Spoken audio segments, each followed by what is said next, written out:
warahmatullahi wabarakatuh. Alhamdulillah, assalatu wassalamu ala rasulillah, amma ba'dah.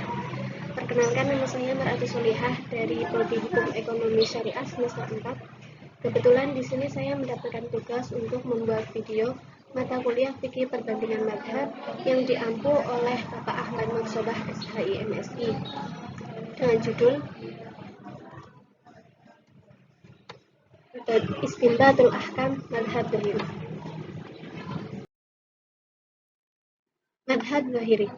Mazhab ini muncul pertama kali di Baghdad dan mempunyai prinsip bahwasanya sumber hukum Islam hanya nas-nas yang zahir, baik dari Al-Quran ataupun Sunnah. Itu artinya mazhab ini tidak menerima qiyas, istisna, syadu daroi, maslahat, dan apapun yang memberikan ruang bagi logika. Mazhab Zahiri lahir dari belahan timur negeri Arab pada abad ketiga Hijriah, kemudian bertolak ke belahan bumi bagian barat atau Eropa. Pendiri Mazhab Zahiri.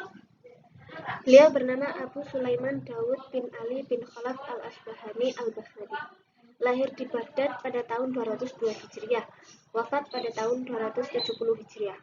Beliau banyak belajar pada ulama-ulama di masanya seperti Al-Busur, kemudian Ishaq bin Ruwaihah, bahkan ia pernah belajar pada mazhab Imam Syafi'i, baik membaca langsung kitab-kitabnya maupun belajar dari murid-murid dan sahabat-sahabatnya. Akan tetapi, beliau tidak mengambil manhaj Imam Syafi'i kecuali hanya sedikit. Kemudian lambat laun meninggalkannya dan mempunyai manhaj sendiri dalam mengistinbatkan hukum. Dia berpendapat bahwasanya sumber hukum dari nas saja, dan tidak ada ilmu dalam Islam kecuali bersumber dari nas. Beliau menggugurkan kedudukan qiyas dan tidak mengambilnya sebagai sumber hukum.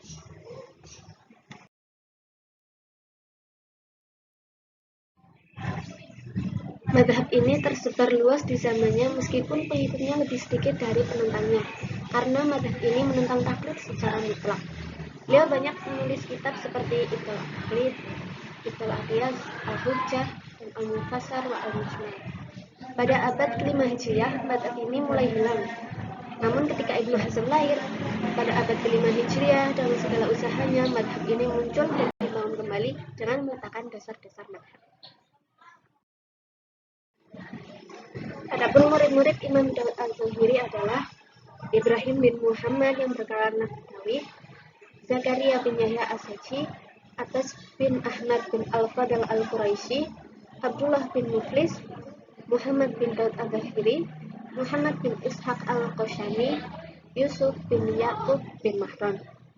Sedangkan para pendukung dan pengembang mazhab Zahiri setelah Daud al-Zahiri meninggal adalah Ahmad bin Muhammad al-Qadi al-Mansuri, Abdullah bin Ali al-Husain ibnu Muhammad an-Nakhai al-Daudi, Abdul Aziz Ahmad al-Jazari al-Asbahani, Ibnu al-Khalal yang terkenal dengan sebutan Abu Thayyib, Ali bin Hasan al-Zahiri.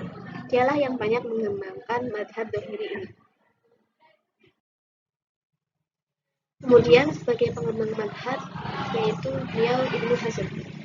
Beliau memiliki nama lengkap Abu Muhammad Ali bin Ahmad bin Sa'id bin Hazm bin Khalid bin Shalih bin Abu Sufyan bin Zaid. Ayahnya mempunyai pangkat pada zaman dinasti Umayyah di Andalusia. Jadi Ibnu Hazm lahir sebagai keluarga kaya di rumah penguasa. Lahir di Kurtuba tahun 384 Hijriah, lalu wafat pada tahun 456 Hijriah.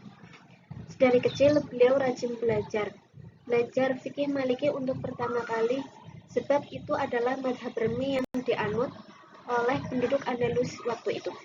Pernah juga pindah ke mazhab Syafi'i, lalu meninggalkannya karena tidak cocok. Kemudian beliau memutuskan untuk menjadi pengikut mazhab Zahiri.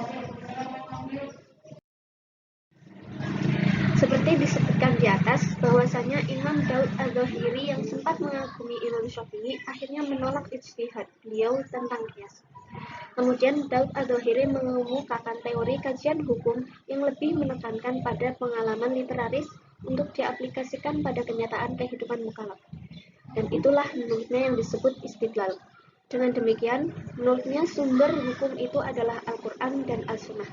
Kemudian menurutnya, Ijtihad hanya dapat dilakukan untuk mengaplikasikan pesan ayat pada kehidupan dan perbuatan mukallaf.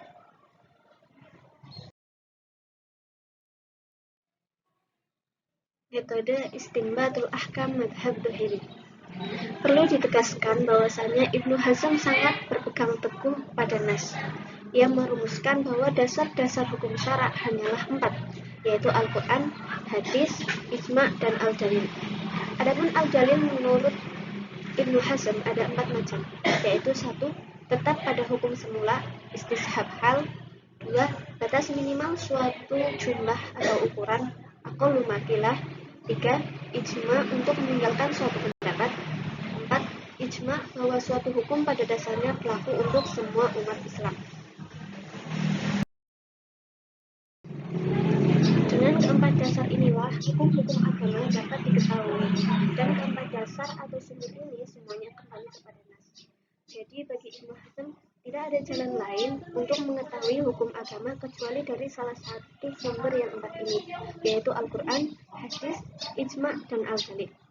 Terhadap sumber hukum di atas, Ibnu Hazm menerapkan pendekatan zahiri, dan di sini akan diturunkan hasil istinbat. Ibnu Hazm yang merupakan operasionalisasi dari metode zahiri yang dianutnya. Kasus yang dipilih terbatas pada 2 buah kasus saja, yaitu kasus mawaris dan kasus nafkah dalam keluarga.